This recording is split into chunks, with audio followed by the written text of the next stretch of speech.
You're listening to The Village Thrives, a podcast about parenting and community. If you like this episode, be sure to hit like and subscribe. Go on then, you know you want to. Hey everybody, welcome to The Village Thrives. I'm Bradley Hasemeyer, thriving with my co-hosts here. And on this episode, we're going to be meeting one particular villageite, someone who thrives in this village, Kristina Guerrero. She is the only one out of all three of us who has written a book. She is the only one out of all three of us who has the name Kristina. So we are going to learn a little bit more about her. I am excited to be the one who gets to ask her questions, but I'm going to open it up to her because she has so much to say. What an interesting past. Some of it is sordid. Some of it is not okay for work, SFW. So we're going to have to keep some of that stuff clean, but so excited. You got a couple of minutes according to Donna's 3-minute countdown. So tell us about yourself. And go. Well, I will say that the censor... And that's time. Time's up. Okay, so we're going to move on. The uncensored version is in my memoir that you can read when it's published. Hey, guys. Gosh, I'm just super excited to be hanging out with you guys. I'll just tell you a little bit about Kristina. Well, I'm 46 years old. Do you guys ever find that you're like, wait a second, wasn't I just 26 years old 3 days ago? And now I'm 46 years old. How in the heck did that happen? Drugs will do that. You just all of a sudden lose I had a drinking problem. And so that was one we think we can talk about at another time. That's a whole nother episode. Yes, exactly. My 30s are a little hazy, if you will. But anyway, no, I'm from a small town in Washington State, central Washington State, called Sunnyside, Washington, and it's a cow town out in the middle. I say it's in the middle of nowhere, but actually it's really in the middle of everywhere because it's 3 hours outside of Seattle, 3 hours outside of Spokane, Washington, and 3 hours outside of Portland. So it's like right in the middle, but there's not a whole lot. So I grew up with not a whole lot of just not a whole lot, right? Grew up very poor, grew up kind of a broken family, if you will. My mom was food stamps and welfare. My dad was an alcoholic and in jail most of my life. So kind of a really rough childhood. But there was always, I like to think there was always a sense of wonder about me and a sense of awe, a sense of possibility. And from a very young age, I had these dreams of moving to Hollywood and working with movie stars on red carpets. And so while kids were watching cartoons, I loved Entertainment Tonight. Like Mary Hart was she was my idol. And so I just had this dream that I was like meant to move to Hollywood outside of my little small farm town and make it. And that's a very cliche sometimes Hollywood story, but I packed up my bags just short of getting on a Greyhound bus with a couple of dimes in my pocket and moved to Hollywood. I always knew that education was going to be important, like a great foundation. So I worked hard in school and went to USC, got into USC, which is an amazing broadcasting program and in Los Angeles, and just had my heart set on working red carpets and working in the entertainment industry. And so I worked my way up from coffee girl intern all the way up to interviewing movie stars like Jim Carrey and George Clooney on the red carpet for E! News by the time I was 27 years old. It was a whirlwind of an experience, but also there was a lot of ups and downs within all of that. Having come from where I came from, having experienced a lot of people telling me like, that doesn't happen to people like us, where, you can't do that. That's not for people like you, and you'll be back. And really just having this kind of, I attribute a lot of my success to I will show them mentality. Like there was going to be, failure was not an option because I wasn't going back home defeated. Mm-hmm. And so a lot of that, even though I had realized all my dreams and wildest dreams, right? By the time I was 27, I also struggled with a lot of anxiety and imposter syndrome self-worth and belonging. And so I've really kind of worked on those two things being true, right? Having success and feeling worthy of that, but also processing a lot of that childhood trauma and where all that came from, to be able to kind of live those two lives. Because as I mentioned jokingly, I mean, can we find some levity in this? But I found that I drank a lot during that time to numb a lot of that insecurity, to numb a lot of that pain, to feel like I belonged, to feel like I was fun and worthy, and so kind of just coming to terms with the success, but then also how I managed and coped with a lot of the stress, has really been my healing journey for the last 10 years. So within all of that, I also had children. I had Mateo, who is 12 years old, and now Sebastian is 6 years old. And they have grounded me in a way that I never anticipated. Like, I was so career driven that I was like, kids are, in Hollywood, and women, and like, you can't have kids. It takes it takes, it's like career suicide if you have children in Hollywood, right? You're out for 9 months or more. It's a career distraction. Totally. People won't hire you. There's 1,000%. 100 women behind you waiting to take that spot, right? Especially that kind of back thing. then. I think times have changed now, but especially back then. Right? Yes, exactly. But I jumped in anyway, and it's made me a better person. These kids are like the coolest, dopest kids. I feel bad when people are like, "Oh, my kid's such an asshole." I'm like, well, that's a bummer, because my kids are so dope. I have the raddest. Your kid is an asshole, but my kid's so rad. Yeah. I'm sorry about that. That sucks. But I'll say that that the defining moment, and this is not to be another downer, right? I'm going to find levity with this next one too. Yeah, but we got you. Was when I got breast cancer. I was diagnosed with breast cancer 2.5 years ago. And that was my defining moment in parenthood, because realizing that you might not be around for your children in the way that you want to, and kind of this like existential crisis, was eye-opening in a way that you can't even imagine. And so thankfully, thank God, I went through treatment and am cancer-free. But that was definitely my defining moment in like what was important in my life and what I was prioritizing, like my career and climbing the social ladder. Well, career ladder, not social ladder, but climbing the corporate ladder and trying to make it to, defining my success by validation and all of these things that I had put so much of my time into, and also where a lot of my anxiety came from, and control. And then realizing that at the end of the day, like, can I be here for my kids and like enjoy being present and grounded in this moment, because tomorrow it is certainly not promised. And we know that, right? But when you're actually faced with that, when you're like sitting there and you're like, oh, my doctor said, if we don't get this out of your body, you will die. Yeah.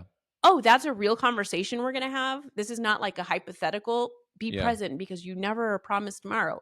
No, I'm being told, hey, not only are you not promised tomorrow, you could die and not be here for your children.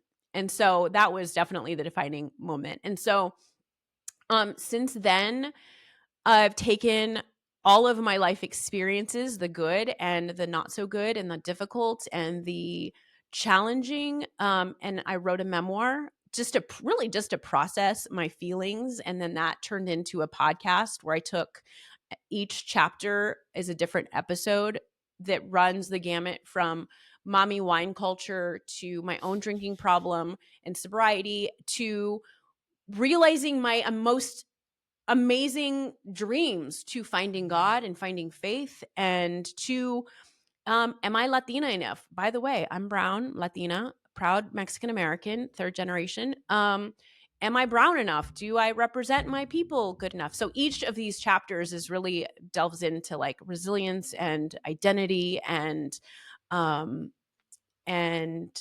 yeah, so it's been super uh healing, but also healing to be able to share in a very honest and candid way my struggles, and then connecting with people in that way. Because Hmm. I've worked in Hollywood for so long. I've worked in television where hair and makeup is perfect and outfits are cute and, everything is scripted. Um, and then to be able to say, oh, by the way, it's been so not perfect. And if your life is not perfect, is not a highlight reel, guess what? Like, it's okay. And let's connect on that level together. So that's kind of what I've been doing. And I've started doing Powerful. that through a movement called She Believed. And it started with like Kristina, little brown, poor welfare Kristina, believed she could move to Hollywood and be on TV. And then she did. But like bigger than that, she believed she could have a better relationship with God, and she did. She believed she could Mm. get sober, and she did. She believed she could forgive her dad, and she did. And so really those are the kinds of things that that She Believed is all about.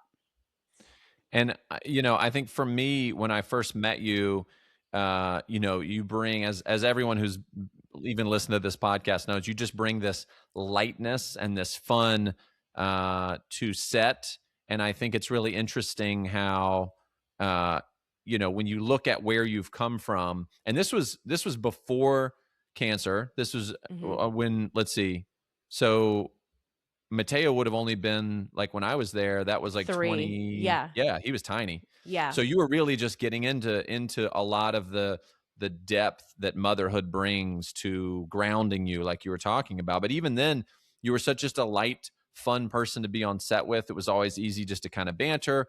I think Donna would say the same thing. Just we Yeah. could all just kind of like bounce around, which is why this works as a village. But I also think you really own, in a good way, your past in a way that doesn't define you, Yeah. but informs you. Like our foster daughter, that's something that we talk about with her, because where she's come from is a lot of poverty. There's a lot of violence around where she's from, and gangs, were kind of a part of her past. Not her specifically, but certainly around her in South Mm-hmm. LA. And we talk about, just because you grew up a certain way, your parents were a certain way or not a certain way, or, the people around you, you get out of that, but there's no shame, and that informs who you are, but it doesn't define. And so there's a Mm-hmm. big difference there. And I see that with you. I think we all see the depth that comes from that. And you kind of treat life jujitsu style, like it's coming at me, and you're not going to try to just push against it. It's the move that out of the way, and I think something that's interesting too, that I want to find out from you, is like, how do you be a great mom if you feel like you didn't have that as an example? There's a lot I of think listeners out there who would I think identify with that in different ways. And it's not to put your mom down. It's just more so like your parenting style, and what you and Gibby, your husband, have decided to put together as a family has to come from somewhere. And yet at the same time, it's so different than what you had. Right. I think too, and it really isn't a shot at my mom. And I've talked a lot about this before, because a lot of my trauma comes from my childhood, right? And I want to make it clear that my mom did the best that she could, right? And even my dad, to a certain extent, right? He did the best that he could. That's called forgiveness. That's Yeah. for sure. Because I didn't When always feel someone that does way. the best that they can with what they have, right? I think that's an Al-Anon saying, and there's something very powerful about that. You don't know what you don't know, right? You just don't know, right? My mom still to this day, I'm 46 years old, and she's like, I had no idea, because she was just surviving. She's trying to keep 5 kids afloat, and, while my dad is in jail. And so I always give my mom props and respect, because she did the best that she could. But with that being said, I am the mom that I am because I went through all of that. So I am much more aware. I am much more like, I want to show up to my kids' events and volunteer, because when I was a kid, man, I wouldn't give to see my mom volunteering and showing up. She couldn't. She was working, right? And so I can. And so let me be there for my kids. Now, with that being said, let me also acknowledge that a lot of my shit ends up on my kid's plate. And I'm like, oh, let me just take that off of there. That wasn't meant for you to see, right? Sorry, that's past trauma. Let me scoop that one and put it on my plate. I don't know how it Yes, spills exactly. over there. There was this little boy. I had this. Oh gosh, this is a little embarrassing, but there was this little boy who his family has a lot of stuff, right? And he's Mateo's best friend at the time. This is a few years ago, and he says, Mateo, my house is bigger than your house. I'm in the car, right? Mateo, my house is bigger than your house. I was like, well, we have a pool and you don't. I said that. That was my shit. Mateo was like, Mom, we need to have a talk.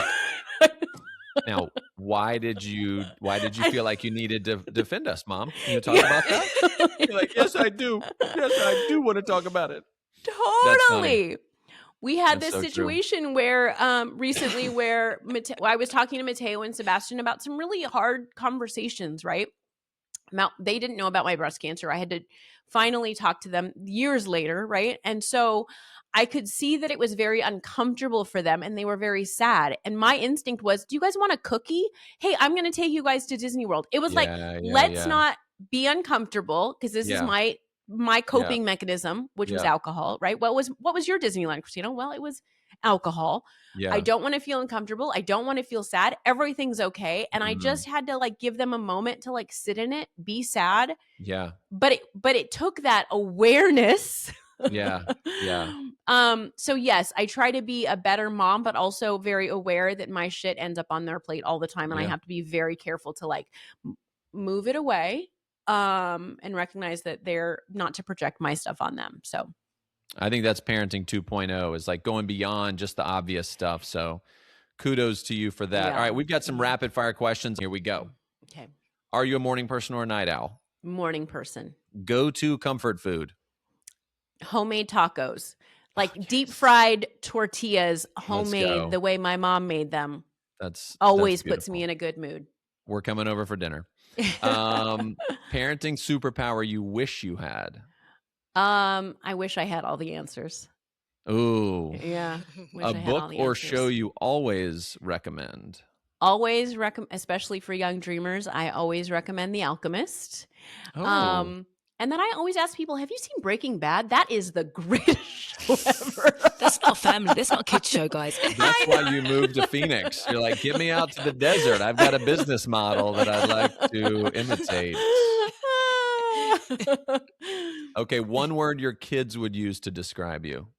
Enthusiastic. Oh, can I change that? Adventurous. Because I love me an adventure. Ask it. Yeah. One word your kids would use to describe you. Adventurous. And I'm going to throw in a wild card here. One word your husband would use to describe you. Messy. Oh, I love the truth. No, I love the truth. He probably would also say adventurous. Yeah. Adventurous is messy. That's messy. It totally happens. Okay. Favorite way to unwind? Taking a nap. Great. Hidden talent? Oh, shoot. I can juggle with my feet. That's not true. I don't really have a hidden talent, but I've always wanted to have something that was really interesting. And I just don't, How about beating cancer? That's kind of a pretty solid talent right there. It is. However, it's not hidden. That's true. That's true. That's true. You don't know about it. Yeah. Because I also make a mean Spanish rice, but also not hidden. That's just all right, talent. think on that one and come back to us. You didn't like the juggling with I was trying to envision, does she use the top of her feet? Does she do a handstand and use the bottom of her feet? I was really trying to come up with how that works. I'm just going to give it to you. I'm going to say, yeah, that's what you do. Okay. Okay, live anywhere for 1 year. Where would it be? I would live on a beach in Mexico.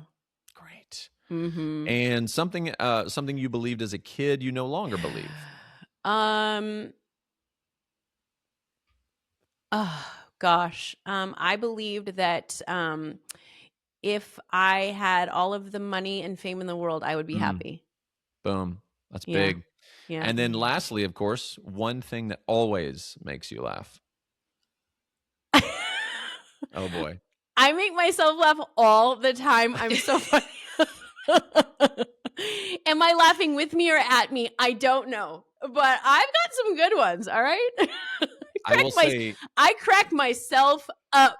And your laughter is contagious. You and Donna would just get in a room and it would just be, okay, let's cut. We got 45 minutes of laughter back and forth. It's just all good. Let's just go on. Laughing is healing. Let's Laughing just is go. healing. It is. Because Right? healing is crying, and I'm crying as we both. I'm laughing as we are crying. Okay. Well, thank you, Kristina, for healing yourself while crying and laughing today on the show. There is another episode that's got even more about you. And of course, where can people find you and your socials that She Believed and your book and podcast and all that? Yes. So just you can find me on Instagram at Kristina Guerrero. But yes, the movement that I'm working on creating this kind of ecosphere of empowerment is at She Believed Pod. I've got my memoir and my podcast, and then hopefully some speaking engagements coming up that is really going to kind of move that forward. And so I just would love to connect with other like-minded people. But yeah, that's me in a nutshell. And I'm so grateful to be a part of this.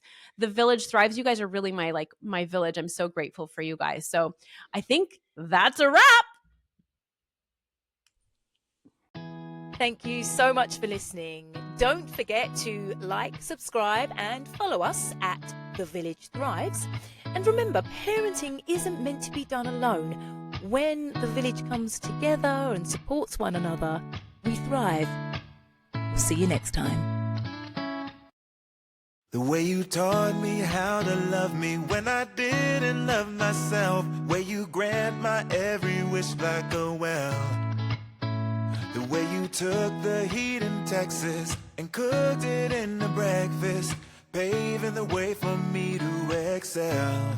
And there you are back in the kitchen, making my favorites. Doesn't get better than this.